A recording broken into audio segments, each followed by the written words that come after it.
Vamos lá, pessoal, para mais uma aula e agora sobre o tão esperado a ADI 2110 e 2111 sobre a ausência de carência, ou melhor, a isenção de carência para salário maternidade, para hipóteses de segurado especial, contribuinte segurado facultativo e contribuinte individual.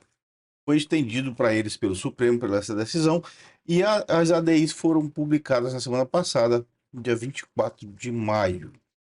O INSS ainda não incorporou isso, tá? Pode ainda haver um recurso, algum embargo de declaração, e também não foi modulado o efeito disso. Vou falar isso no final da aula. Nós vamos primeiro estudar aqui o mérito, as razões que o Supremo tomou como isso, e depois as nossas considerações pessoais sobre isso, técnicas sobre o raciocínio do Supremo e depois a aplicação prática disso, que eu sei que é o que você quer ouvir no final, tá? Vamos lá. Aqui está a ementa. Essa decisão tem 328 páginas, olha aqui. 328 páginas, mas a gente vai ler a ementa e o raciocínio dela, que diz o seguinte: ADI, primeira reforma da Previdência. Foi a reforma, porque essa impugnação, gente, foi quando foi criado esse prazo pela Lei 9876. E aí, julgamento conjunto, inconstitucionalidade formal da lei, essa aqui é a que está sendo julgada, salário maternidade, carência, impossibilidade, fator previdenciário e ampliação do período básico de cálculo dos benefícios previdenciários, foram vários dispositivos impugnados, tá? Essa lei foi uma reforma da Previdência um tanto quanto impactante, que aconteceu logo depois da emenda 20. A emenda 20, ou melhor, exatamente, a emenda 20 é de 98, e essa lei ela veio arrematar as coisas que a emenda 20 de 98 fez, como por exemplo, ela mudou, deixou de ter aquele cálculo, período básico de cálculo de 36 meses, no período de 48 meses para apurar aí benefícios como aposentadoria, as pensões, e mudou a forma de cálculo para aqueles 80% maiores, só que a Constituição, na emenda 20, ela só fez ela desconstitucionalizou isso, e veio a lei posteriormente e alterou a forma de cálculo, como fez outras várias alterações. E aí houve essas ADIs nessa época, e elas vêm impugnando vários artigos. Lembrando, então, que o resumo essas ADIs foram todas mantidas as redações originais da reforma e alteradas duas. Ou melhor, alterada uma, que é essa aqui, da carência do salário maternidade. A própria revisão da vida toda, que também foi impugnação do artigo 3º dessa lei. Nós vamos fazer um vídeo à parte sobre isso.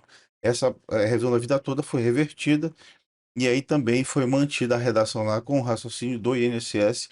Nós vamos falar sobre isso com mais detalhes. Continuando o raciocínio aqui, constitucionalidade, atestado de vacinação, esse aqui foi outro para salário família, também pontos impugnados lá, foi mantida essa exigência, e revogação da lei complementar, procedência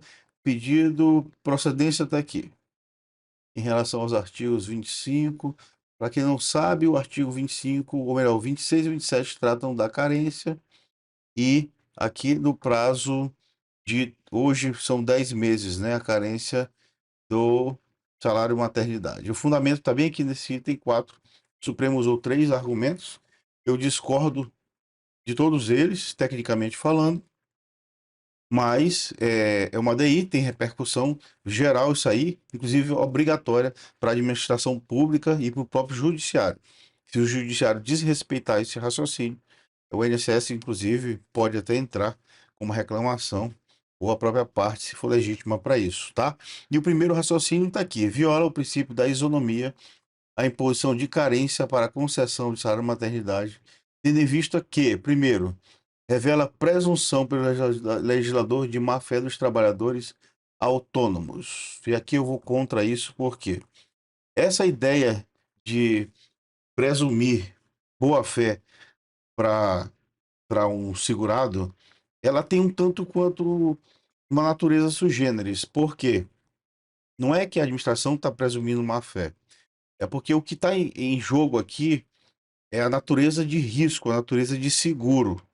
Se a gente está tratando de uma relação de securitária, tanto uma parte quanto a outra está jogando ao acaso futuro, né, o risco de passar ou não por alguma vulnerabilidade, alguma contingência de maneira involuntária e imprevisível. Então, essa é a regra geral da Previdência, tirando os benefícios programáveis, né? E que a gente tem aposentadoria pelo envelhecimento. Mas vamos lá, a regra geral é você, por exemplo, fazer contribuição para a Previdência. E isso é obrigatório hoje porque é uma chamada lei paternalista.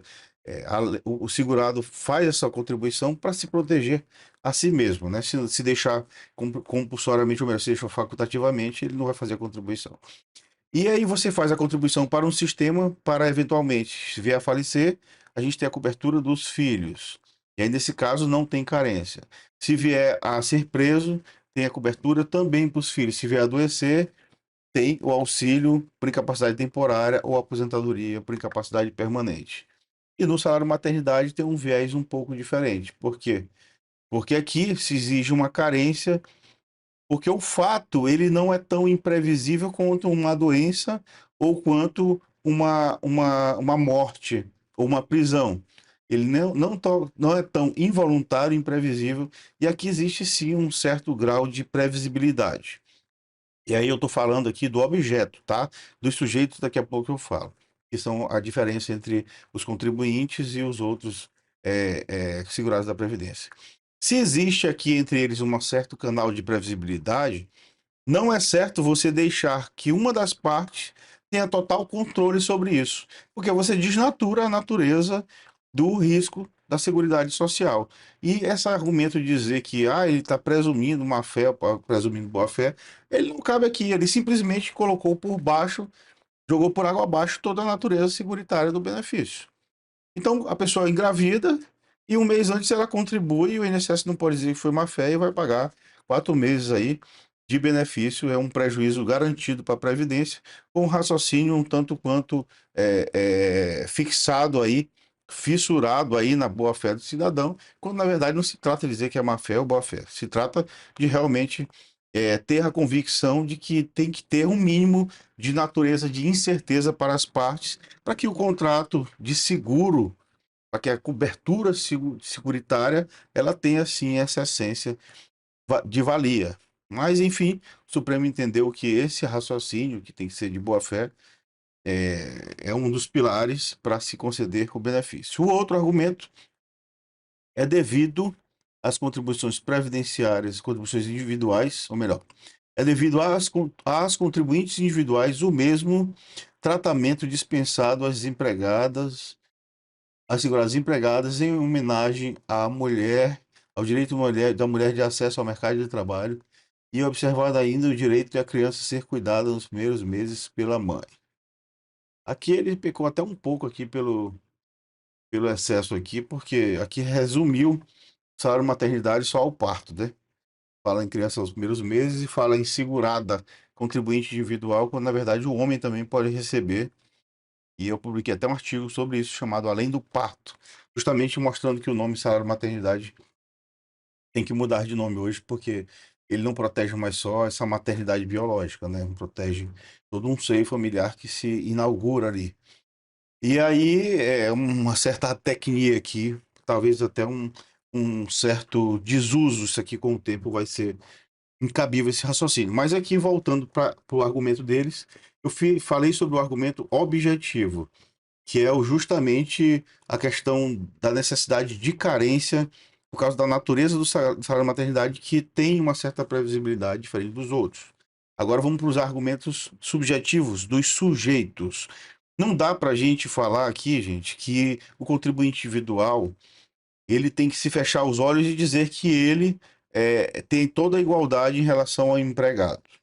Por quê? Porque é dado a ele aqui, nessa situação, a gente está falando de novo, em um contrato em que o que permeia ele é a incerteza, e aí essa incerteza de eventual futuro incerto e indesejável ser coberto pela Previdência, ele não pode ficar na mão de uma das partes. Se você disser, então, que o contribuinte individual é igual para todos os efeitos do empregado, você está dizendo, por exemplo, o empregado ele está trabalhando e está contribuindo ali, ainda que presumido, né? Já o contribuinte individual, a gente sabe que na prática o cidadão não precisa nem estar trabalhando. Se ele tiver uma vinculação lá muitos anos atrás, um registro de alguma vez, 10 anos depois, ele vai fazer lá uma contribuição que vai depender unicamente de um ato volitivo dele. O empregado precisa de um terceiro que faça essa declaração por ele, que é justamente o recolhimento. Já o outro não, ele vai ficar simplesmente ao alvedrio dele ali. Então, toda aquela ideia de vulnerabilidade, de risco social, de incerteza entre as partes, ela cai por terra, porque o segurado, o contribuinte individual, sendo equiparado ao empregado para todos os efeitos, ele vai contribuir no dia que ele quer, na hora que ele quer, agora sem carência, ele vai simplesmente dominar o processo previdenciário em desfavor do sistema. Lembrando que o INSS é uma ficção, né? Ele é uma sigla. Quem paga é o contribuinte e quem vai pagar é o contribuinte com esse raciocínio, como se eles pudessem, tivessem que ser equiparados para todas as formas. E não é assim. O contribuinte individual tem uma natureza diferente, tanto que ele não recebe hoje aposentadoria especial, não tem o benefício acidentário, por incapacidade acidentária, por causa dessas suas naturezas aí, tá? Específica. Por isso que não dá para igualar quem não é igual, como se está tentando fazer aqui. E o terceiro argumento é o que eu reputo o argumento mais vago, né? Que é o de há um dever constitucional de proteção à maternidade e à criança, nos termos do artigo. É que, obviamente, que tem que ser esse dever constitucional, isso tem que existir, mas esse dever vai muito além da Previdência por si só, tá? Eu não quero ser aqui um advogado do diabo para negar o benefício, mas eu penso sempre com muito cuidado quando a coisa é pública. Tem que tomar muito cuidado com essa ideia de se dar desenfreadamente o benefício com esses argumentos muito amplos.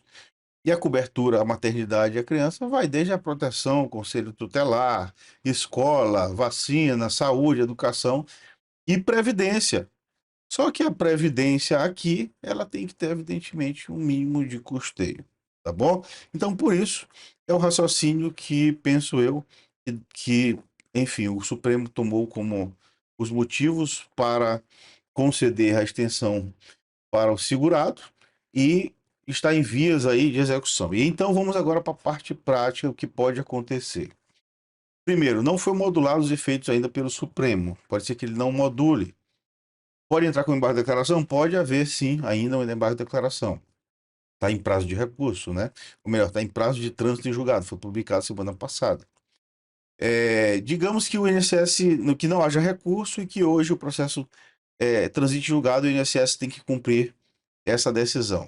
Aí vai ficar a dúvida, por exemplo, e aos últimos 5 anos, quem teve filho e tinha, por exemplo, não tinha cumprido a carência e foi indeferido o benefício. Ou que nem pediu o benefício, mas tinha aí só 2 recolhimentos. Tem direito ao benefício? Via de regra, tem, tá? Via de regra, ela vai estar amparada aí. Há quem entenda que não também, porque o fato gerador é posterior à interpretação. Mas como se trata de uma declaração de inconstitucionalidade e não for dada modulação, o efeito é ex tunc.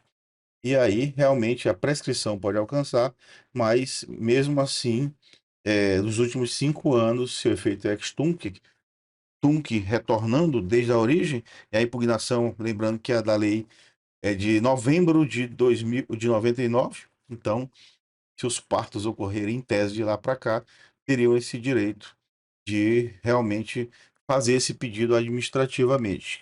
Só que falo considerando em termos de direito, prescrição dos últimos 5 anos, então, de 2019 para cá, tá bom? Mas ainda a gente precisa ver essa modulação, pode ser que aconteça aí nessa decisão, ou pode ser que não, tá? Vamos aguardar aí os próximos capítulos, a gente está acompanhando de perto, e quando sair, transitar em julgado e o INSS normatizar, a gente faz também uma aula específica sobre isso. E o próximo vídeo, a próxima aula será sobre a mesma ADI, mas sobre a revisão da vida toda. A tese da vida toda, eu sempre fui a favor dela, era contra as ideias que foram criadas, mas é um raciocínio bastante técnico, tá bom? Vai ficar na próxima aula. Um forte abraço a todo mundo. Valeu!